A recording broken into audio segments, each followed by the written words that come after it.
Hello and welcome to the latest Moneymakers Investment Trust podcast with me, Jonathan Davis. A reminder that for regulatory reasons, nothing you hear today, however stimulating and insightful, should be regarded as constituting individual investment advice or a specific stock recommendation. Them's the rules we have to work with. It's been another eventful week in the markets. When is it not these days? And I'm delighted to be joined this week on the podcast by Peter Hewitt, the former manager of the CT Global Managed Portfolio, who's recently retired but remains very active in the industry. I had the chance to catch up with him, and when we were setting the agenda for today, it wasn't very difficult to come up with two names. In the latest Investment Trusts Handbook, which came out just before Christmas, in my introduction I said that two names have dominated events in 2025, those two names being Donald Trump and Saba Capital. And guess what? It's still the case. Here we are in January. And this week in particular, we've had reason to talk about both of those two names. First of all, I guess, Peter, we should just start with Donald Trump because of the impact that he continues to have on the markets by his ex cathedra pronouncements and rather unconventional approach to A, the truth, and B, policy making. So anyway, this week, of course, he threatened to impose tariffs on various countries if they didn't agree to what he wants to do with Greenland and said he wanted to own Greenland. He's gone back from that a little bit at Davos, where he made another hour-long rambling speech, but he said basically tariffs are off and ownership of Greenland is off, but he's going to work something out. But that certainly had an impact on the markets this week. It started off knocking the equity market. So what do you make of all that, Peter? Is this something we're just going to have to learn to live with, the dramatic interventions of Donald Trump? Firstly, morning, everybody. And yes, I'm afraid we are. It's just very difficult. I mean, all of this is relatively short term. There is no doubt, though, that the imposition of further tariffs would have definitely impacted markets, probably equity markets in particular. So the fact he's rolled back from that is good news. But all this stuff, it gets massive coverage on the news and everybody has probably had enough of it, to be honest with you.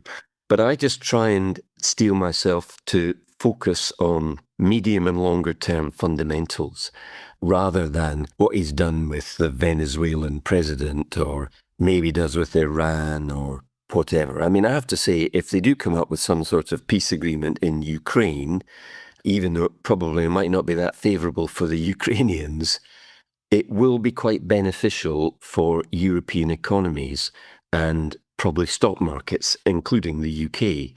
So that would be definitely something that would affect financial markets.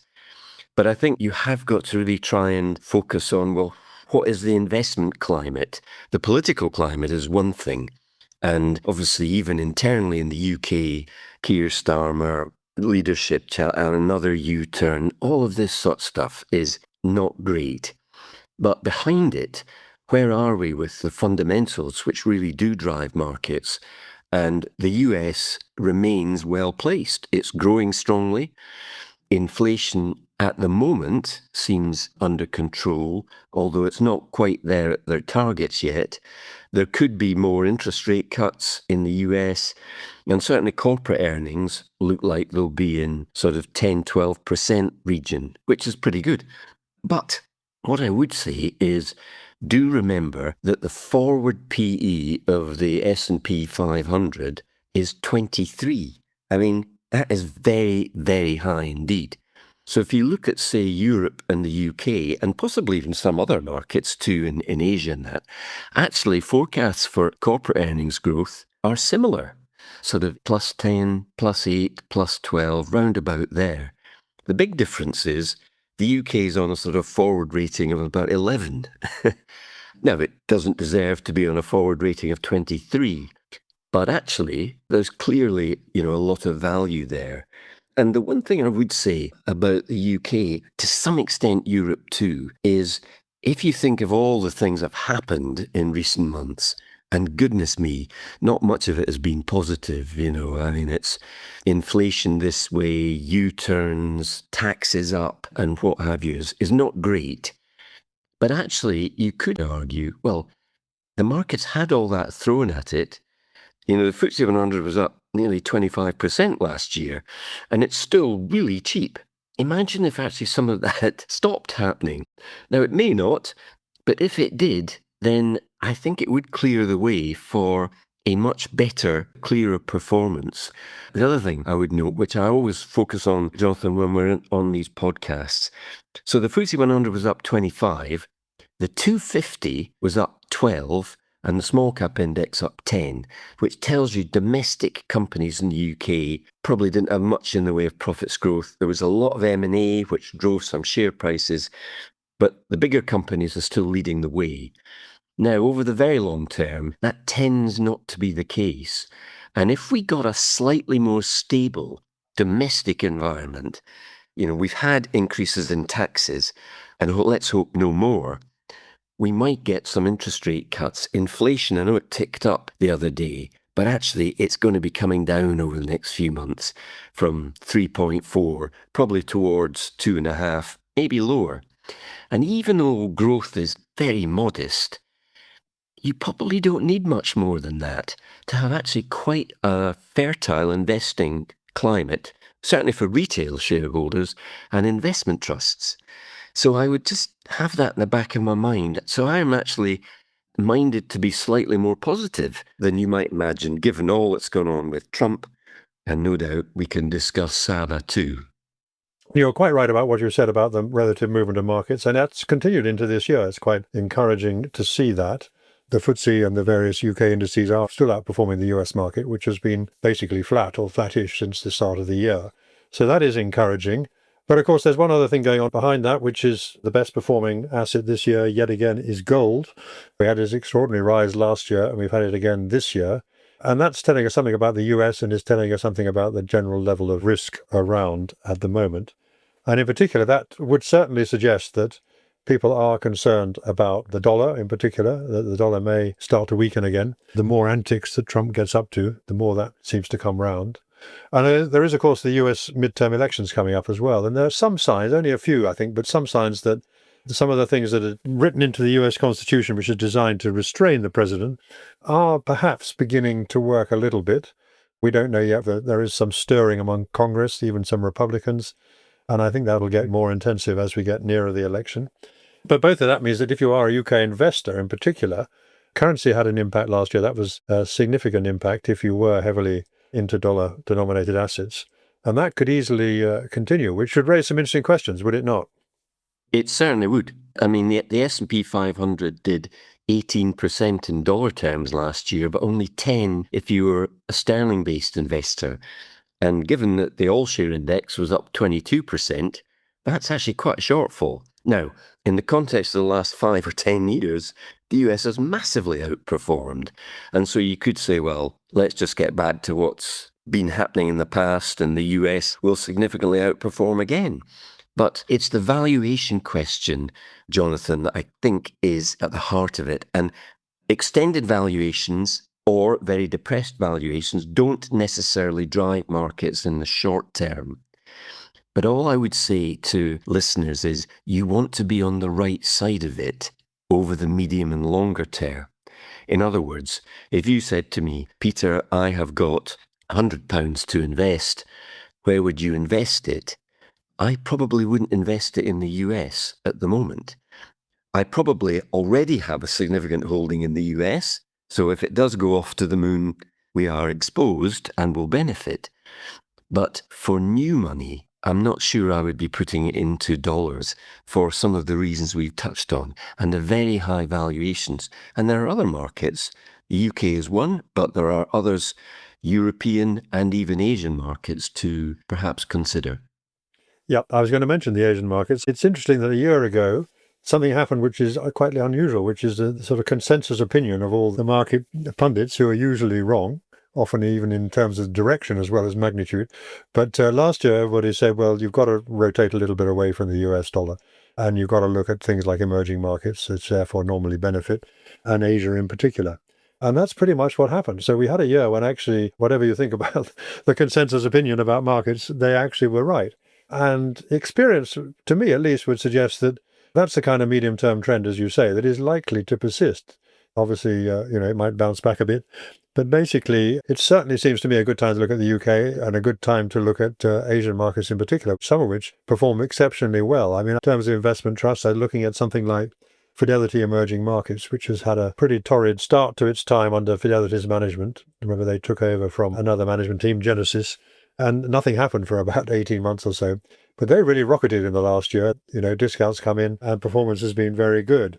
So if you're looking at Asia, which I know you have done in the past, what do you think is the way to put your money to work there? Should you actually go for a general emerging markets trust, of which, Asia is a very large component?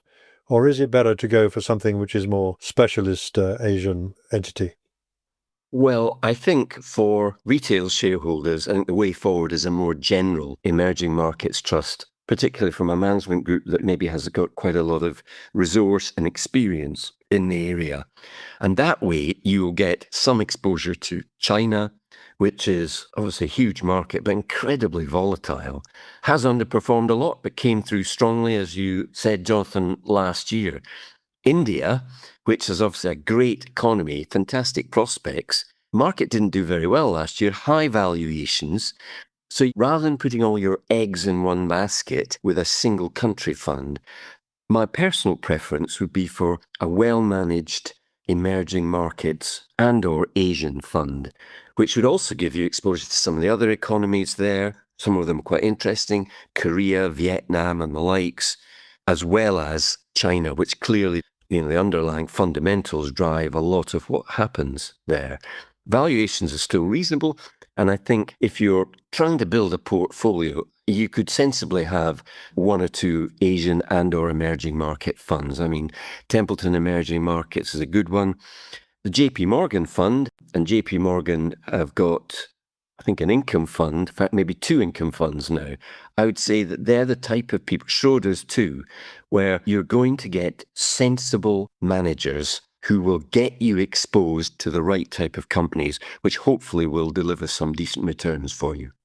Yes, I was just looking at the various markets, and the average global emerging market trust was up 44% last year, which is not so bad. And the average Asian trust, depending which type, whether equity, income or whatever, was up around 30 to 40% as well.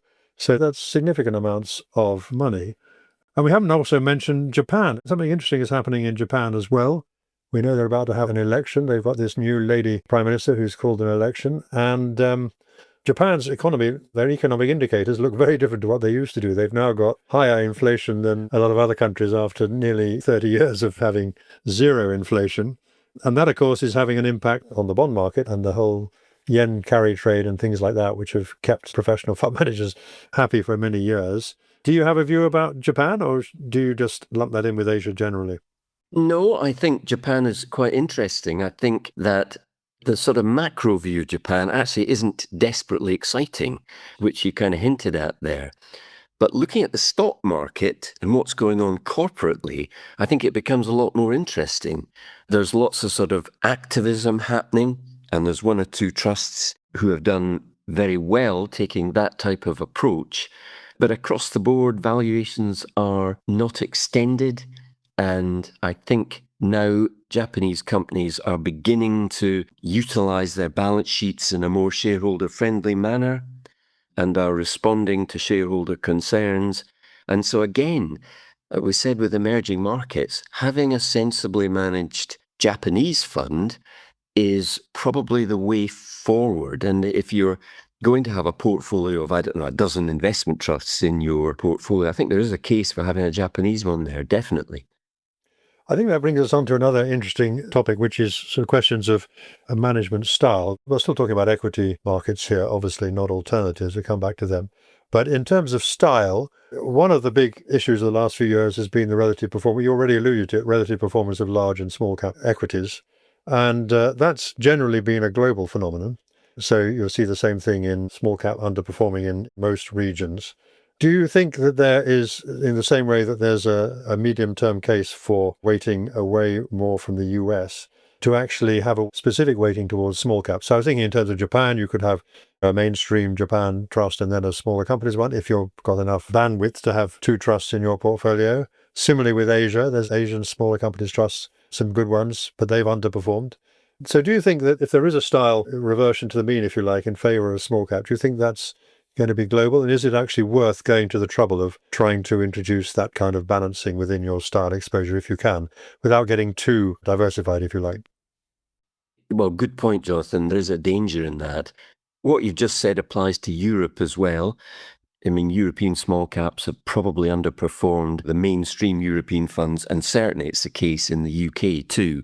So my feeling is that that is an area to really pay some attention to now, because you've had quite a number of years where large caps have led the way, and we don't have to go through all the reasons behind that.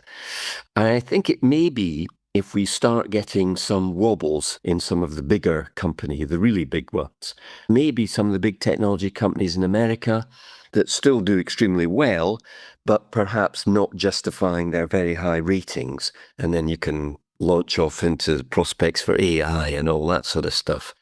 But I do think that it's a good way of getting exposed to domestic economies is to have mid and small cap investment trusts. And in the main, these economies have not done that well in the last few years. There are signs that that is on the turn. And certainly, I think in the case of Europe and the UK, 2026 may be another year of hope deferred. But my feelings would be, actually, I think we're getting a bit near that time when mid and small cap companies do start to do a bit better in the stock market. And exactly the same could be said, I think, in Japan and probably also in Asia. I mean, the small cap Asian funds have lagged quite substantially. And that's because a lot of the Asian indices are driven by a few large companies, just like in America. TSMC, Samsung, Alibaba, Tencent in China. These have been the ones that did well, came off a bit, and now they've been doing very well again. And that's been driving the index levels. But they are beginning to become quite highly valued. So that's what I would just throw out there. And I think it's worthy of consideration. And you get some really well managed small mid-cap trusts that have been having a serious headwind now. And I would be considering them. They will probably be at decent discounts as well. Indeed, they will, yeah. I can think of lots of examples of that. One other style point I just wanted to throw in, which is a slightly different angle, another way to slice and dice, if you like, the way that equity fund managers do their portfolios, and that's to talk about quality growth, what we call quality growth. And we have got some examples of those that have been in the news. So this week, for example, Nick Train, who runs Finsbury Growth and Income, that has a quality growth style, a notoriously extreme quality growth style, you could say, going for particular large companies in a very few small number of sectors.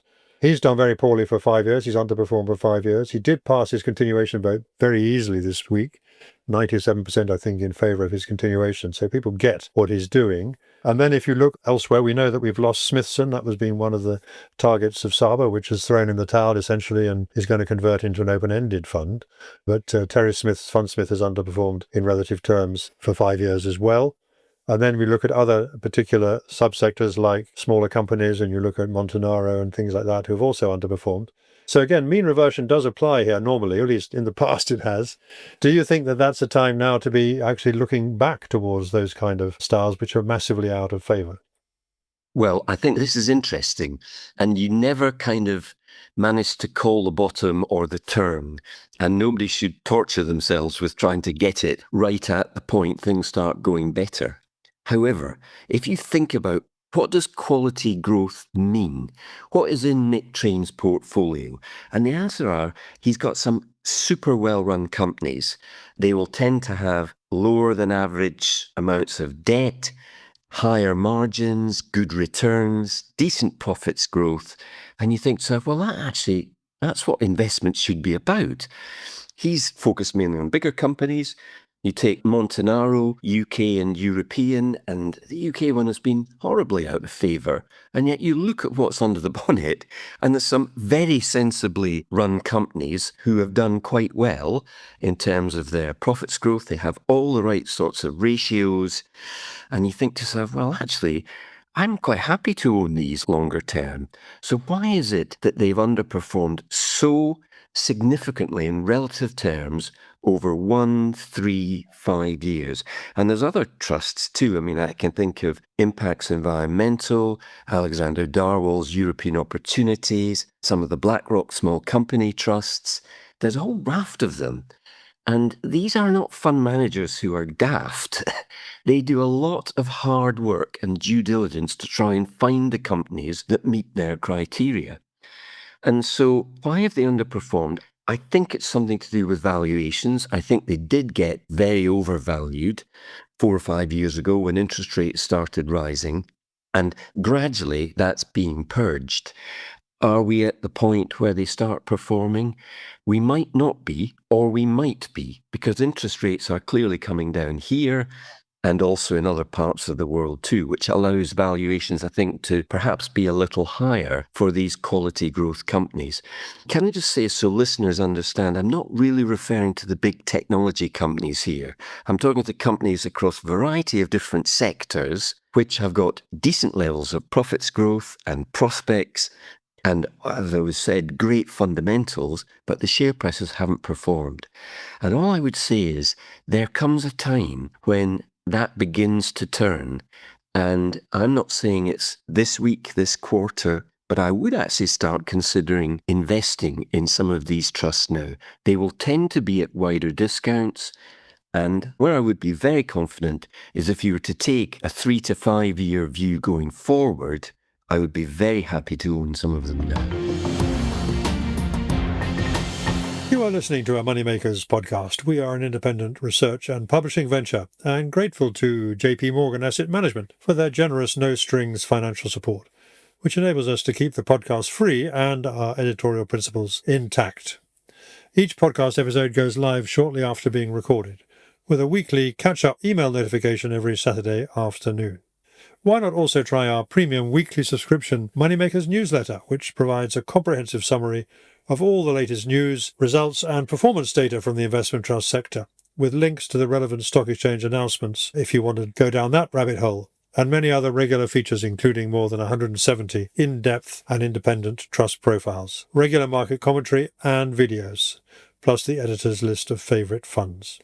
If you never want to miss a thing that might affect your portfolio, do please sign up today at money-makers.co. And if you follow this podcast on YouTube, please do use the subscribe and like buttons. Thank you. Well, I mentioned our friends at Saba Capital. Maybe we should just have a quick mention of them. I'm sure they'd like that very much if we do that. Because obviously another very significant event this week was the vote at Edinburgh Worldwide Investments, which is managed by Baillie Gifford, and has again, until last year, had a very poor 5-year record. And Saba owns 30% or just over 30% of that trust. And they requisitioned another meeting trying to throw out the board and making great play of the fact that it had sold down part of its holding in SpaceX, its best performing holding. Now, this vote, they were defeated again, as they were a year ago. They failed in their motion at the AGM to get rid of the board. But there was a huge turnout again, 70% turnout, which is, I think, almost unprecedented in an investment trust general meeting. Saba lost, but they lost by a smaller margin than they did a year ago. And we still don't know what Saba were intending to do if they had succeeded. We all suspect what they were going to do, but we didn't actually know because they never said. And they're still going to be there with 30% of the shares. So we don't know yet what's going to happen with that particular shareholding. Will they, as it were, take the money if they're offered it and leave and then use that for something else? What did you make of that result? Obviously, you live in Edinburgh, you're a Scotsman, and Edinburgh Worldwide is very much managed out of Scotland by Baillie Gifford, which is Edinburgh-based. What were your feelings about that outcome? Well, my feeling on the Edinburgh Worldwide result is I thought it was a great result. I was relieved, gratified, a massive credit to Baillie Gifford and the board, because in the run-up to Christmas, when it became apparent that things were going to come to a head here, there was a lot of feeling in the marketplace that how on earth would they manage to motivate shareholders to come out and vote for a second time in under a year. And it needed to be in significant quantities because the Saba holding in Edinburgh Worldwide was basically 30%. So that's a lot to overcome. And he would think on the face of it, well, it might not be a winning formula here, given that Saba have so much. But on the contrary, shareholders backed the Baillie Gifford managed trust strongly. Yes, its performance has been poor over a 3 and 5 year view, and it focuses on high growth, small companies globally, and that's not been a place to be. However, the last year it has turned strongly and it's performed well. The asset values performed well, way ahead of its index, as has the share price, and the discount has tightened in considerably. And so it was against that background, and so fantastically well done to Edinburgh Worldwide to come out with that, to get a high vote, and to really put Saba back in its box. However, the issue is, what now? Because they do still have 30%, and I suspect Saba will not want to sell that before any particular uplift in SpaceX. Now, I don't know the exact weighting that SpaceX has in the Edinburgh Worldwide portfolio. It's the biggest holding. I'm going to say 15%. It might be a bit more, might be a bit less. It's going to have a big impact on its NAV performance. And if it does have an IPO later this year or a significant further uplift in its valuation, then that would feed through to Edinburgh Worldwide, and Saba will almost certainly want to participate in that. But beyond that, the challenge for the board is, what do we do about Saba? And there is not an easy answer to this. And also, Jonathan, if we move on to a couple of other trusts, Herald, where Saba has an over 30% holding, and Impacts Environmental, they're in the 20s. Both of these trusts have said they want to have a tender to try and hopefully get rid of Saba off the share register. But if Saba don't agree to that, and it would take a 75% vote in order to get that through, then they would basically have another form of tender where they would just offer everybody 100% or as close to asset value as possible, and, Saba also. And that would probably, in all cases, mean the end of both of these trusts. It may not, but it could be if Saba didn't tender, they would be left with just themselves as shareholders, because there is a likelihood that everybody else would just want out at close to asset value. Now, that's one way of dealing with it, but unfortunately it means probably the end of both of these trusts. And in the case of Herald in particular, it's been a fantastic long-term performer. It's a unique mandate, great manager, and it would be really sad to lose it, and I hope it doesn't happen. Impacts also, they have a quality growth style, a lot of ESG into every single investment decision. All of that has been against the tide and a headwind for it in recent years. But again, like Herald, there is a lot of experience and resource devoted to finding companies that fit the bill. And in the longer term, it's had some good numbers. Be sad to lose both trusts. But that's where we are with Saba. And there's other trusts too. Bailey Gifford US Growth, Saba, I think, still have 25 to 30% of that. Goodness knows what's going to happen there. So it's still very much an ongoing issue. And the thing is, there's not really an obvious solution to getting rid of Saba if they have such a large shareholding of 25 to 30%. And it can end up in tenders or almost the trust winding up, which is sad, Jonathan, I think. It's definitely sad. The question that arises in that, of course, is Saba has been able to build up these very large stakes in these trusts, and there's a lot of debate, which is reflected in the Investment Trusts Handbook forums that I'd conducted, about whether or not boards have themselves to blame for allowing these situations to arise, for allowing someone to build up 30% stake without trying to counter it sort of in advance, as it were. And so you're left with this tricky position. But there's also a question about the rules, isn't there, in the sense that 30% is a blocking stake. And it allows, as we've seen with Saba, it allows them to get into position where they, without offering to take over the whole venture, which of course they don't want to do, they can block everything and essentially lead trusts like Herald and Impacts Environmental to basically this kind of last throw of the dice as far as they're concerned. They're basically saying, if you don't get out, we're going to liquidate the trust. So that's a kind of high-risk strategy. But it reflects the fact that if you're in that position, you're basically stuck, aren't you? As long as the 30% shareholder doesn't want to play ball. And as long as you feel that you can't pay greenmail, you can't actually just give for one shareholder the 30% an offer that you don't give to the whole shareholding base. So it is also a little bit about the rules. So if the rules were set at, say, 20%, or the 75% special resolution was set at a different level, maybe we wouldn't have there. But do you think that's something that'll ever get reformed or not? Or is that just something you have to learn to live with? Probably the latter. It would be nice in some respects if it could be reformed, because you do get this situation where trusts then are in a real cul-de-sac, to be honest with you. They can't ordinarily buy in shares, because if they do that, then the Saba holding, which may have been 29.9, then gradually increases as you buy in shares from other shareholders in order to try and close a discount, and Saba's shareholding becomes even greater. So there's a problem there. And you end up having this nuclear option, which Herald and Impacts Environmental have kind of had to take in some respects. But I think the other thing is, Saba have been different from other activists. And I don't think there's anything wrong with activists seeking to address wide discounts. But in Saba's case, they've clearly wanted to get the management of these trusts themselves. And that pretty obvious was going to happen with Edinburgh Worldwide. Again, they'd proposed three, in inverted commas, independent directors. And they clearly wanted to get the funds under management to try and run an investment trust themselves, which would just buy other trusts and have corporate activism here. And I think that is very disappointing. That was probably one of the reasons why the Edinburgh Worldwide shareholders were so against Saba. If Saba refined their own approach, and actually, in the case of some of these trusts, if they have a 29.9% stake and then there's a tender at NAV less costs, actually take advantage of the tender and sell their shares, then the trust would be much smaller but would continue. And I think Saba might find they might have more success. Well, it is interesting if you look at it from their point of view. I mean, they had a slow start, if you like. They didn't do very well last year. They got a lot of opprobrium for their behaviour. But they've sat there and they've sat it out, if you like, and they've sold some stakes and made a little bit of money out of some of them. But they've got some money coming up now. Smithson is coming up. That's delisting and converting into an open-ended. And if they take the sort of cash out of that, that's going to be 300 million. They've got another 300 million tied up in Herald. And also in Edinburgh Worldwide is another significant trust. So there's another 100 and something million there. So they've put a lot of money on the table, to be fair to them. They've taken a view and they've taken a risk.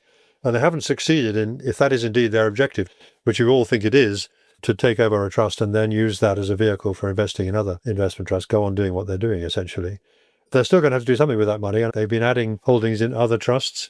And surely maybe there will be some shareholders who, if they see the results of this, if you can start to crystallize how much money Saba have made out of what they're doing, there might be some people who think, well, actually, we invest in other activist trusts like AVI Global or Micro Opportunities. Maybe we should get on board with this. There might be some. I'm not saying there will be a lot, but there might be some. Well, there could be, and that is a more traditional activist style that you were outlining there.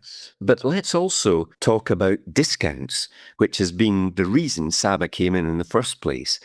And discounts on the quiet have been gradually tightening across the investment company sector. For equity trusts, I'm going to say, without any great scientific knowledge here, Jonathan, that I think average discounts for funds invested in liquid equities is probably somewhere between 8 and 10. In other words, it was in double digits, 12, 13, 14. It has tightened in a bit. Where the really wide discounts were on offer last year and the year before in the alternative sector, that has definitely begun to tighten in a bit. Private equity trusts, and I like private equity trusts, we've discussed them in the past. There are some discounts touching 40% 12, 18 months ago. That's not there now. They're still wide, but it's in the 20s. I'm going to say 25%. So without the NAVs doing that much, hopefully they will do better in the next year or two. You have definitely seen a tightening of discounts. And then in the other areas like infrastructure and renewables, you've seen some corporate activity, which helps tighten in discounts. And so the very wide discounts are not quite so, they're still wide, still scope for activists, but also, if you just think about this for a second, all of that has happened at a time when outflows from UK equities and actually many other equity markets, European ones as well, have continued. So that sounds as if it shouldn't be happening. Outflows and yet discounts have been tightening in a bit. All I would say is that's often the first sign of that particular equation turning.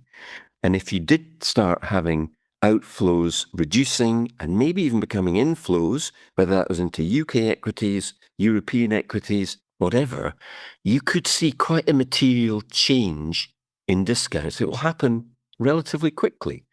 And that then means there's far less of a universe for the Sabas of this world to exploit. They've already got lots of shareholdings. It'd be interesting if they began to sell, and they have done actually, sell some when discounts get in a bit tighter. So I think we just have to bear that in mind, that sort of scenario. Yes, and it's also fair to say we don't know actually how well they've been doing.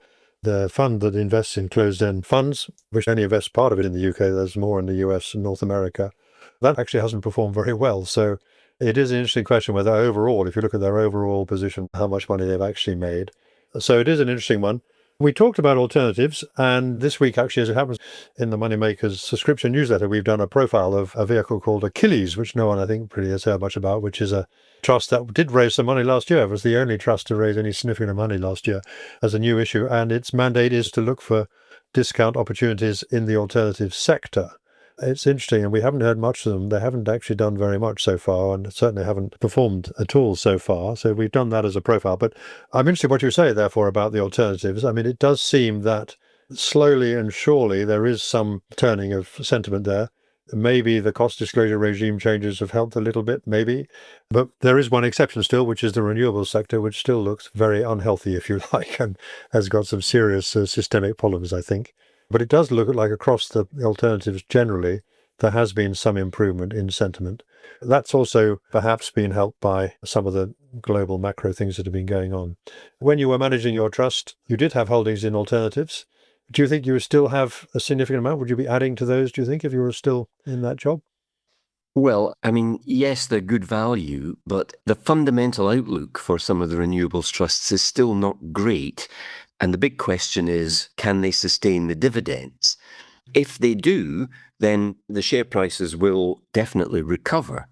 But they're at levels now, and Jonathan, when you're a bit long in the tooth and a few grey hairs like myself, more than a few, you see double-digit dividend yields. That is often a warning sign that actually these dividends might be at risk. I hope not.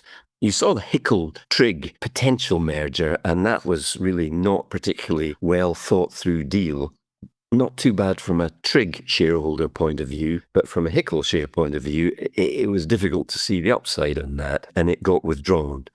I see Saba have just taken a 5% stake in GCP Infrastructure, which invests in the debt of various infrastructure concerns. And it's done quite well, actually, over the long run, but it was at a wide discount.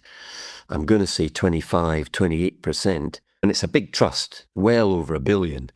And they've taken a stake there. So I think it would be interesting if Saba can get involved in the alternatives, where they've got a stake in Pantheon, the private equity trust, which has been on a wide discount, but is a decently managed vehicle, a decent long-term record. And that may be where it sees more potential. But the outlook for the renewables trusts is still difficult. With power prices, NAVs have continued to fall. And I mean, I'm not sure personally if I would be putting any new money into that area. You'd have to do a lot of due diligence, I think. So it's a tricky one, that, definitely.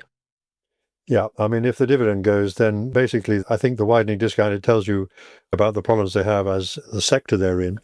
But it also tells you that, as we know, that they were basically sold as yield vehicles, very much so, what appear to be attractive yields. But if they don't have the yield, or if they have to do something about the dividend, or they can't reinvest to actually sustain the length of their assets, then they haven't got much going for them, frankly.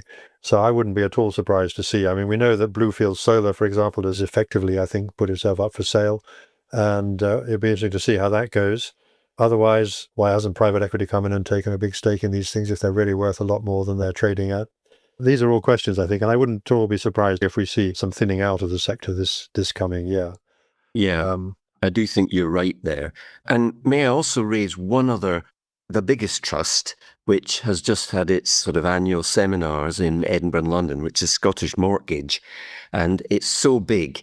It's a FTSE 100 constituent. I forget where it's 15, 18 billion in assets. Fantastic performer. And then 4 or 5 years ago, not a good performer for quite a number of years. And like some of the other Baillie Gifford trusts, it's returned to form and some, and it's done really, really well over the last year. It's a top performer in the global growth sector. And although it invests in a lot in technology, and we've raised some question marks there over valuations, it does have a huge chunk in unlisted companies, which were viewed very negatively for a while by analysts and the market generally. Did they have too much there? What were the valuations? This is in 2022, 2023. And actually, to Baillie Gifford's credit, they do very frequent revaluations, both downwards and upwards, of these holdings they've got. And my word, have they got some exciting holdings. And they're coming through strongly. We've mentioned SpaceX, but there's a whole raft of other ones if you look at the Scottish mortgage portfolio. And it's still on a discount of circa 10%. But my word, has it been really driving some NAV performance. And the reason for mentioning it, Jonathan, is just because it's the biggest trust by some considerable distance. I think it does help to colour sentiment a bit. And it's got a lot of individual shareholders as well as big institutions. And if Scottish markets performing well, that is really helpful to colour sentiment towards, I think, the overall investment company sector. And it does look like it's on the front foot now. Well, let's hear it then for Scottish Fund Management. We know that in the past they've had some very, very canny operators. We've lost one or two of them over the years, but Edinburgh remains an important centre for the investment trust sector, that's for sure. So that just leaves me time to ask you finally a question, Peter, about rugby, because we always end our conversation with a discussion about rugby, and rugby is coming round again. The Six Nations are coming round again. I'm not backing Scotland to win the Six Nations this year. I don't think many people are backing Scotland to win the Six Nations this year. I'm sorry to say, despite the fact that they have probably the finest fly half in Europe and a very interesting coach. So what do you think is going to happen this year? I mean, obviously, your number one hope will be that England don't win the Six Nations. They may be favourites or nearly joint favourites, I would suspect, with France. But how do you see this coming up? Well, Jonathan, that's an interesting. I think England, as a team, they have really turned the corner and they are producing some great results. You saw beating the All Blacks in the autumn. I think they're the world number 2 side in the rankings now, and I would have them as slight favourites to win the Six Nations. And actually, they play some good rugby. I am not against seeing England win at all. I'm also very conscious that 95% of the listeners to this podcast will be supporting England, and so I'm quite happy if they come through. The final match this year is in Paris between France and England, and that could actually be a decider because France are one of the best teams as well. I think Ireland have peaked, and so I'm not going to think they will win. I think Wales still have their problems. Italy are probably on a slight upturn. The one real joker in the pack remains Scotland, who can manage to lose to anybody. And in the autumn, they were 20 points to the good against Argentina with about 15 minutes to go and contrived to lose. They managed to outplay the All Blacks for most of the game and yet contrived to lose. But all I can say is that on Valentine's Day, England have a very awkward fixture at Murrayfield, which might just decide which way things go in terms of the Six Nations. Well, historically, that's always been a big factor, and there have been some memorable defeats for England against Scotland and indeed France. And I think that's right. I've just looked up the odds on the Six Nations, and France are slightly ahead of England as favourites. Scotland, I'm afraid, at 14-1, which, well, it might be good value, but I suspect not. I would not be backing them to win the Six Nations. But I think I've said over the past is they've always got one big performance in them. And this year they play both England and France at Murrayfield. I think they might win one of them. It may not actually be England, it could be France.